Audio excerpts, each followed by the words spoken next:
Shalom and welcome to 2 Minutes of Torah. This year is entitled Nevi'im Nuggets. It's a summary of the year given to our tzaddikim, Kita Aleph, Kita Bet, Kita Gimel, Parshat Hazinu. We summarize Perek Gimel, Perek Dalet in Yehoshua, and so some very, very beautiful ideas. So first, it's a monumental time. The Jews are all gathered. Yehoshua, everyone else is gathered. Moshe already passed on. It's a bit of trepidation, but incredible simcha as well, where Yehoshua and the rest of the people on the eastern side of the Jordan River, and they're ready to come in. It's a bit scary, it's overwhelming, and the Midbar Hashem took care of everything for them. Their food and their bodies were taken care of by Hashem, and their sustenance, and there's no wars, and hardly any at least, and now they have to conquer the land, take over.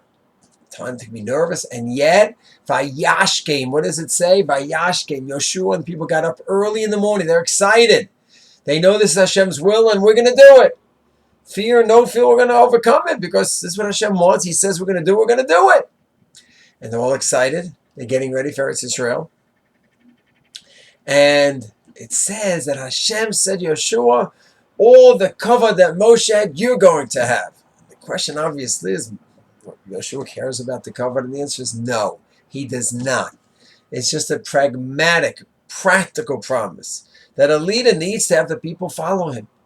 Not for the leader's kavod and honor. That doesn't mean anything for himself. But practically, people need to follow the leader. And Hashem is saying Moshe was a different stratosphere than any other human being before or after him. It's true. Lo kam yisrael k'Moshe od. Still, in terms of kavod, they're going to give you the kavod.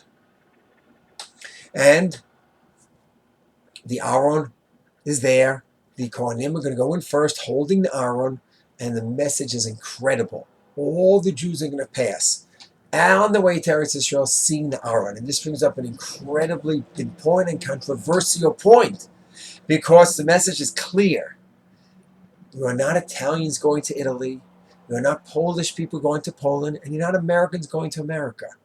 So don't look yourself as Israelis going to Israel. No. This is a different place, where the goal here is not simply you have your own land like every other country has its own land. This is the place, and the only place where you could carry out Taryag mitzvahs. That's what you're going in for. The Aron symbolizes what you are going in for.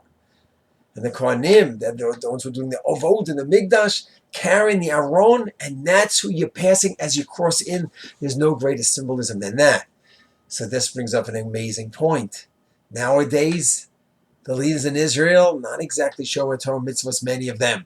So what do we do with this? So you're going to have extreme reactions where you have a state of Israel founded by people who are not guided, not anchored in Torah mitzvahs. Either they never knew about it, or they neglected it, however it is, that's Hashem's judgment. So you're going to have a range of opinions how to view this enterprise. I personally think that, yes, it's not ideal. And maybe the Orthodox over 1,800 years didn't lead the way enough. The Gra, the Baal Shem Tov, some Sofer students 200 years got things moving a little bit. But not from the ones who took the bull by its horns. And that's how Hashem set it up. And we appreciate whatever bracha we have here. And yes, we see that we need to keep working to have a true state guided by Torah and mitzvos. So the Perek Gimel ends, Perek Dalet. They go ahead, they have to set up stones, take the stones out of the Yarden, put it outside of the Yarden as a remembrance, so people could see the stones. What are those for? Oh yeah, the Jordan River split. The Yam Suf split for Moshe, and the Jordan River split for Bnei Yisrael and Yehoshua. And people could remember and have a Hakarat Hatov. We spoke about the importance of Hakarat Hatov. Two things, that sometimes Hashem could do great miracles, and you just don't see it. You don't see it. And I think going back to our Eretz Yisrael today, 4867, the strongest army in the Mideast. That's not miraculous. And therefore, just like Hashem set up 12 rocks then to remind you of miracles that Hashem did, I think we need to have our own kinds of rocks today to remind us of the miracles that Hashem is doing for us here in Eretz Yisrael. And speaking about Hakarat Hatov, we spoke about the fact that it's so important. Mothers, fathers, parents, grandparents, rebbes, neighbors, and people who help out children all the time. Our first, second, third graders are always the recipients of so much chesed and help by others that our children always are in the framework of Hakarat Baratotov. Thank you, thank you, thank you. Try to get out of ourselves and appreciate what Hashem is giving to us. And finally, it talks about Reuven and Gad, Shever, Menashe, Chatzi Shever, Menashe, where they came in this parak and crossed with the Jews to fight, even though they're going to go back to the eastern side. And we had a beautiful expression, Milah zimizu milah. Your word is your word. Reuven and Gad and Chatzi Shever told Moshe, we're going to fight. That's what we're going to do. And then we'll come back to the land.